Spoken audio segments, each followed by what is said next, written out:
سرکوبی کی جائے، ان کو ڈھلان کے اوپر چھوڑ دیا جائے، ان کا نام و نشان مٹا دیا جائے، سارے ڈرون طیاروں کے حملے، سارے نیٹو کی فوجیں، سارے امریکہ اور اس کے حلیف مل جل کر مسلمانوں سے اس دنیا کو نجات دلانے کے لیے اور مسلمانوں کو ختم کرنے کے لیے کوشاں ہیں۔ چمن میں ہر طرف بکھری ہوئی ہے داستاں میری کے مزداق، یہ منظر نامہ سب جگہ نظر آتا ہے۔ میں یہاں پر ایک بات یہ کہنا چاہتا ہوں دہشت گردی کے حوالے سے۔ دیکھیے، دہشت گردی تو اصلاً ریاستی دہشت گردی ہوتی، اسٹیٹ ٹیررزم۔ کوئی فرد اگر دہشت گرد ہو، افراد پر مشتمل کوئی گروہ بھی دہشت گرد ہو، سینکڑوں لوگوں پر مشتمل کوئی گروہ ہو کہ جو دہشت گردوں کا گروہ ہو، وہ انسانیت کو، بڑے اور چھوٹے معاشرے کو کتنا نقصان پہنچا سکتے ہیں۔ آپ تصور کر لیجئے کتنا نقصان پہنچائیں گے۔ کچھ لمحوں کے بعد، کچھ دنوں کے بعد، چند ہفتوں کے بعد وہ خود فنا کے گھاٹ اتر جائیں گے۔ دہشت گردی تو ریاستی دہشت گردی، اس لیے کہ ریاست کے پاس فوجیں ہوتی ہیں، اسلحہ ساز و سامان ہوتا ہے، ریاست کے پاس پوری انتظامیہ ہوتی ہے، میڈیا ہوتا ہے، پروپیگنڈے کے تمام ذرائع ہوتے ہیں، مادی اعتبار سے تمام وسائل سے لیس ریاست۔ اس لیے دہشت گردی تو ریاست کی دہشت گردی ہوتی ہے۔ بھارت کی دہشت گردی دیکھنی ہے تو کشمیر میں اس کی ریاستی دہشت گردی دیکھی، اسرائیل کی دہشت گردی دیکھنی ہے فلسطین میں اس کی ریاستی دہشت گردی دیکھی، اور امریکہ اور نیٹو ان تمام کی دہشت گردی دیکھنی ہے تو عراق میں دیکھیے، افغانستان میں دیکھیے، ڈرون طیاروں کے حملے کے ذریعے اور مداخلت کے ذریعے پاکستان میں دیکھیے۔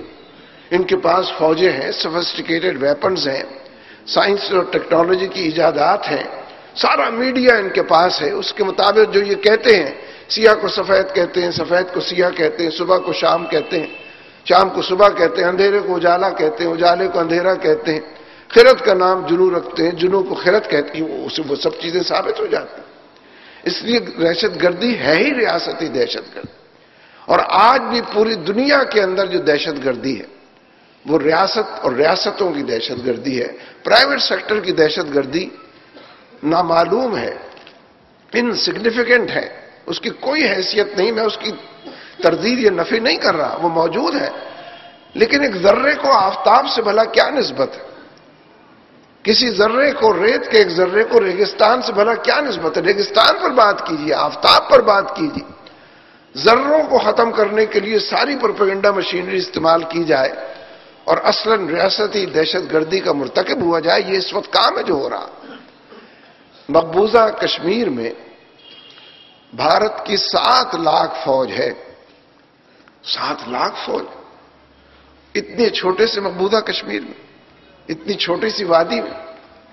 مغربی دنیا کے پریس میں یہ جملہ میں نے بارہا پڑھا ہے، کشمیر کے بارے میں وہ بیان کرتے ہیں کہ دا موسٹ ڈینسلی ملٹرائزڈ ایریا۔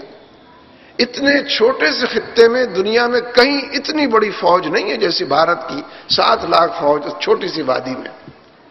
وہ کتنے مظالم ڈھا رہی ہے، انسانی حقوق کی پامالی کر رہی ہے، وہ فوج کسٹوڈیل کلنگ کر رہی ہے، وہ فوج ٹارگٹ کلنگ کر رہی ہے، وہ فوج بڑے پیمانے پر بہنوں اور بیٹیوں کی عصمت دری کر رہی ہے، وہ فوج نے لاکھوں لوگوں کو لاپتہ کر دیا ہے۔ اس ریاستی دہشت گردی کا جو بھارت کی طرف سے کشمیر میں اور بھارت کی طرف سے اقلیتوں کے حوالے سے پورے ہندوستان بھارت میں موجود ہے، اس کا کوئی تذکرہ نہیں کرتا۔ کشمیریوں کو کہتے ہیں کہ شاید یہ دہشت گرد ہے۔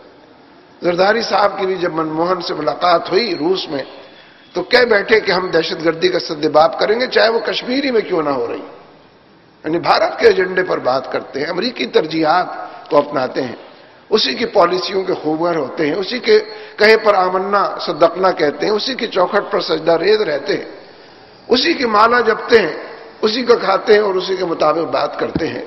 اس لیے ریاستی دہشت گردی ہی اصل دہشت گردی ہے۔ آپ کو یاد ہے عراق پر جب حملہ ہوا تھا امریکہ کا تو اس نے یہ اعلان کیا تھا اور ساری دنیا کو اپنے ساتھ ملانے کی کوشش کی تھی کہ عراق کے پاس ویپنز آف ماس ڈسٹرکشن، تباہی پھیلانے والے ہتھیار ہیں عراق کے پاس، اس لیے عراق کی سرکوبی کی جانی چاہیے۔ 8 سال گزر گئے، 9 سال ہو گئے ہیں، آج تک عراق کے اندر سے کوئی سوئی بھی نہیں نکلی دہشت گردی کی۔ کوئی تباہی پھیلانے والا ہتھیار دریافت نہیں ہو سکا۔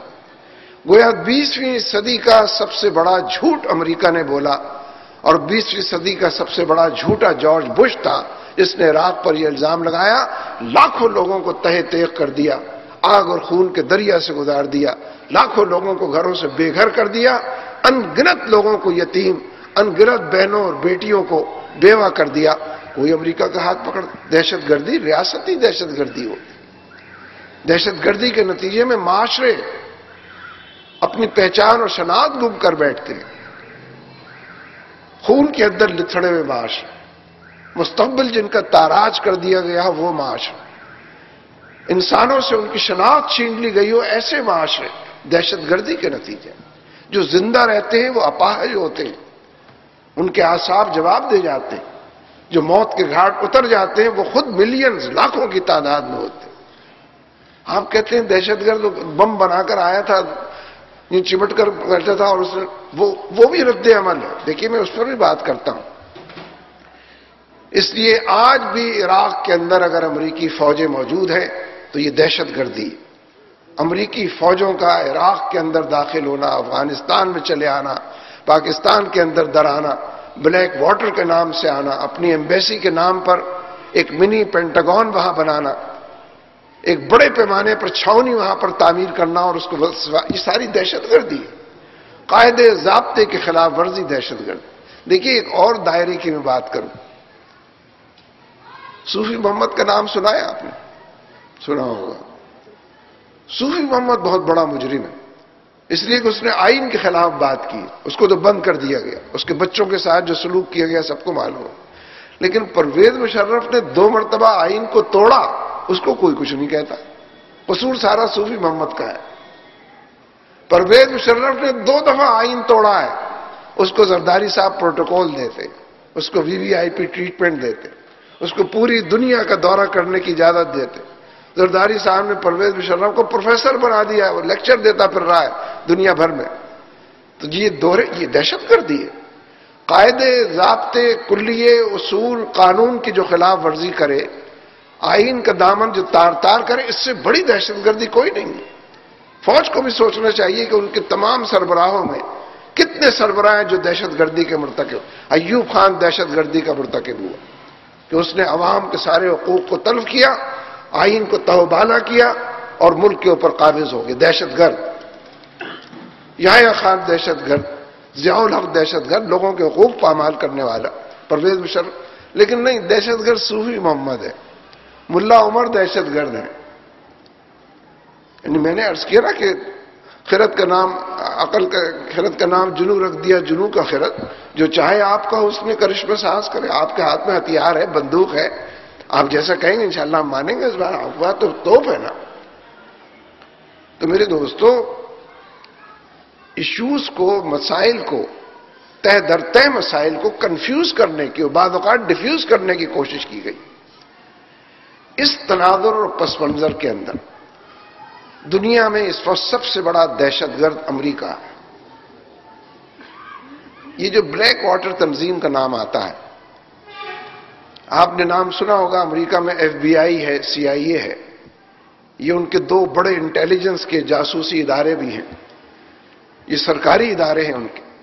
یہ سرکاری ادارے پوری دنیا میں انقلاب لاتے رہے، بے شمار حکمرانوں کو قتل کرتے رہے، مختلف ملکوں اور معاشروں میں جا کر انڈسپلن، ڈس آرگنائزیشن، انارکی، افراتفری پیدا کرتے رہے۔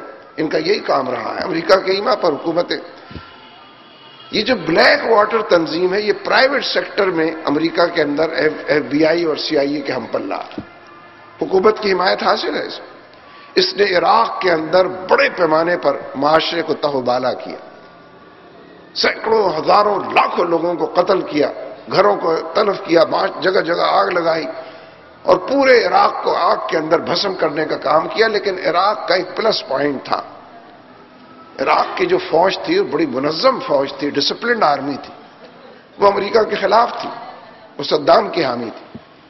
وہ فوج بظاہر تو منتشر ہو گئی جگہ جگہ پر، لیکن اس فوج نے اس بلیک واٹر تنظیم کا مقابلہ کیا۔